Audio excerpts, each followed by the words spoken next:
皆さんこんにちは。もちの日本語トーカーズポッドキャストへようこそ。このポッドキャストでは日本語を勉強している皆さんに日本の文化やニュース、そして私の実体験を通して日本語を学ぶ楽しさをお届けしています。今回のエピソードのスクリプトは日本語トーカーズ .com のブログで無料公開していますので、ぜひチェックしてみてください。また、日本語の先生をお探しの方は、ぜひ、日本語トーカーズ .com をご利用ください。今日は日本のクリスマスについて、私の体験も交えながらお話ししていきます。それでは、早速始めましょう。皆さん、クリスマスの準備は順調ですか？私は今年は全然進んでいません。実はクリスマスツリーさえまだ出していないんです。毎年ギリギリになってから慌ててツリーを飾るのが恒例なのですが、今年はそのまま飾らずにクリスマスが終わってしまいそうな気がしています。でも今年は珍しくクリスマスイブもクリスマス当日もお仕事がお休みなんです。これはちょっとラッキーです。毎年ホリデー前はどの日に働いてどの日に休みたいかを職場にリクエストする機会があるんですが、公平にするためにマネージャーがかなり悩んでスケジュールを調整してくれるんですね。で、この前仮のスケジュールを見たときはクリスマスイブは仕事だったのに、しばらくしてこの前また確認したら、なんとクリスマスイブもクリスマス当日も休みになっていました。例年はどちらかは必ず働いているので、2日間とも休みというのは本当に珍しいことです。でもただそのせいで逆にどうして過ごそうと少し戸惑っているところです。前にもお話ししましたが、私は看護師として働いているので、普段はホリデーでも関係なく仕事があるのですが、今回は世間の皆さんと同じように休みをいただけて嬉しい反面、どう過ごせばいいんだろうと悩んでしまうんですよね。それに私は家族がいるので、何かクリスマスには作らなきゃどうしようと焦ることも多くて、正直に言うと家族には申し訳ないのですが、仕事が入っていた方が私にとっては楽なんです。そういうわけで、あと数日でクリスマスの準備を終えなければならないのですが、それまでにも普段通り仕事が入っていて、本当正直、どうしようという感じです。そもそもなぜ私がクリスマスに関してのんびりしているのかといえば、やっぱり日本人だからというのが大きいと思います。では日本人はどのようにクリスマスを過ごしているのかという話になりますが、日本ではキリスト教徒が約 1% しかいません。そのためクリスマスを宗教的な行事として祝う人はあまり多くないんです。日本ではクリスマスはどちらかというと、家族や友達、恋人と楽しむイベントとして定着していて、宗教的な意味合いよりもケーキやイルミネーション、プレゼントといった商業的な要素が強いのが特徴です。こういう背景もあって、私自身もクリスマスに対して特別な準備をしないまま、気がついたら直前になって焦ることが多いのかもしれません。他の人は何をしているかというと、普通に学校に行ったり、仕事に行ったりしています。クリスマスは祝日ではないので、本当に通常通りのスケジュールです。それでもやっぱり夜になると、恋人がいる人は恋人と過ごしたり、小さい子供がいる方は家族で過ごしたりしています。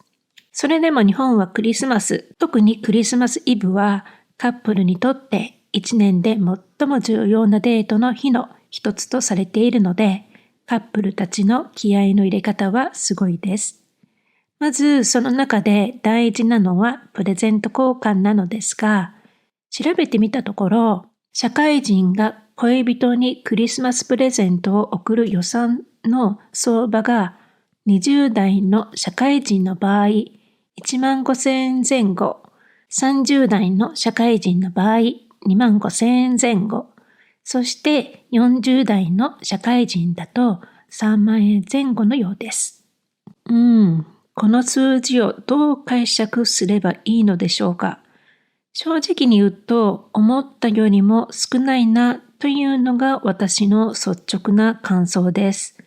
というのも、クリスマス前に銀座のティファニーやルイ・ヴィトン、シャネルなどの高級ブランド店に行くと、カップルで溢れている光景をよく目にしますよね。こうしたハイエンドなショップではなくても、少し高価なお店でもカップルでいっぱいです。そんな印象もあるので、今回のプレゼント予算の相場を見て意外だなと私は感じました。でもこれはあくまで平均的な数字なので、こういう結果が出るのも納得かもしれませんね。ちなみにこの傾向について少し調べてみましたところ、近年はミニマリズムの影響が多いようです。特に若い世代の間では、物よりも体験にお金をかけたいという価値観が広がっているそうです。そのためクリスマスプレゼントも高価なものより旅行やディナー、特別なイベントといった体験型のギフトを選ぶ人が増えているとのことです。さらにブランド志向の減少も関係しているようです。昔はブランド品がクリスマスプレゼントとして人気でしたが、最近ではブランドにこだわらず、相手が本当に喜ぶものや気持ちが込められたギフトを選ぶ人が増えているということです。クリスマスはカップルにとってとても特別な日なので、多くの人が夜には人気のレストランや高級ディナー、ホテルステイや温泉旅行など特別な時間を共有する計画を立てています。一方で小さなお子さんがいる家庭では自宅でささやかなクリスマスパーティーを開く方が多いのではないのでしょうか。そしてやはり日本のクリスマスといえばケンタッキーフライドチキン KFC が定番ですよね。KFC がクリスマスの定番料理となった背景には巧妙なマーケティング戦略がありますが、それが本当に大成功を収めていると思います。日本でクリスマスと聞くと、やはり真っ先にケンタッキーフライドチキンを思い浮かべる人が多いですよね。これはもはや日本独自のクリスマス文化として定着しています。この現象は欧米人、特にアメリカ人からするととても不思議に映るようです。クリスマスにケンタッキーという驚きは日本のユニークな文化の一面をよく表していると思います。クリスマスといえば七面鳥やホームパーティーを想像する欧米のクリスマスとは一線を画しており、日本ならではの消費文化が垣間見えます。そしてクリスマスに恋人がいない人たちはどう過ごすのかという点についてですが、日本ではそのような状況をクリぼっちと呼びます。クリスマスと一人ぼっちを組み合わせた言葉で、特に若者の間でよく使われます。一人で過ごすクリスマスをあえて楽しむ人もいれば、ちょっと寂しいと感じる人もいるかもしれませんが、クリぼっちは今やユーモアを交えたポジティブな表現として受け入れられています。私も独身の頃はクリぼっちだったことが何度もあります。当時付き合った彼氏とは遠距離恋愛中だったので、クリスマスを一緒に過ごすことができず、一人で過ごすことが長い間続いていました。もちろん寂しいと感じることもありましたが、クリぼっち同士で集まる飲み会に参加したりして、それなりに楽しかった思い出もあります。正確にはみんなと一緒にいるので、クリぼっちではないんですけどね。ある年、友達とクリスマスイブにみんなで大衆居酒屋に行った時のことを覚えています。店内はかなり混んでいて、みんなとても楽しそうにしていました。やっぱり一人で家にいるのは寂しいと思う人が多かったのでしょうか。友達同士で集まって楽しく飲んでいる人たちがたくさんいました。私たちも例外ではなく、その夜は大いに盛り上がりました。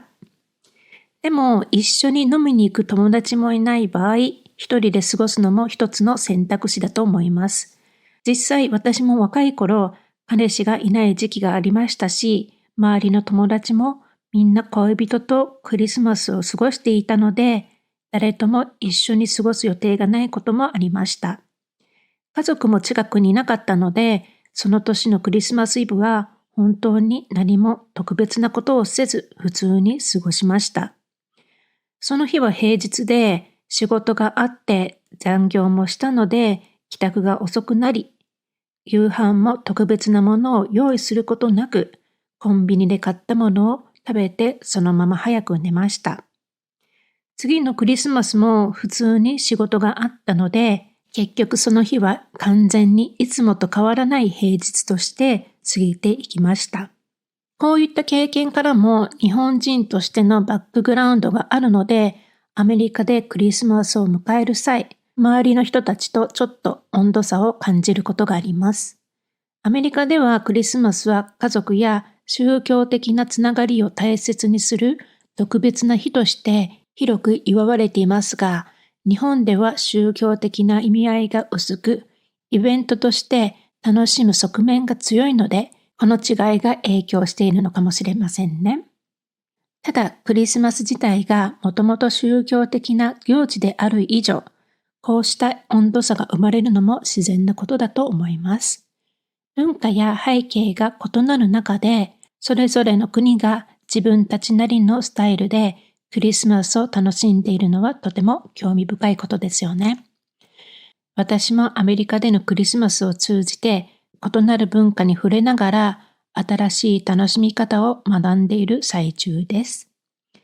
さて、今回のエピソードでは日本のクリスマスについて私の体験を交えながらお話ししてきましたが、いかがでしたか？日本とアメリカのクリスマスの違いやそれぞれの文化の面白さを少しでも感じていただけたなら嬉しいです。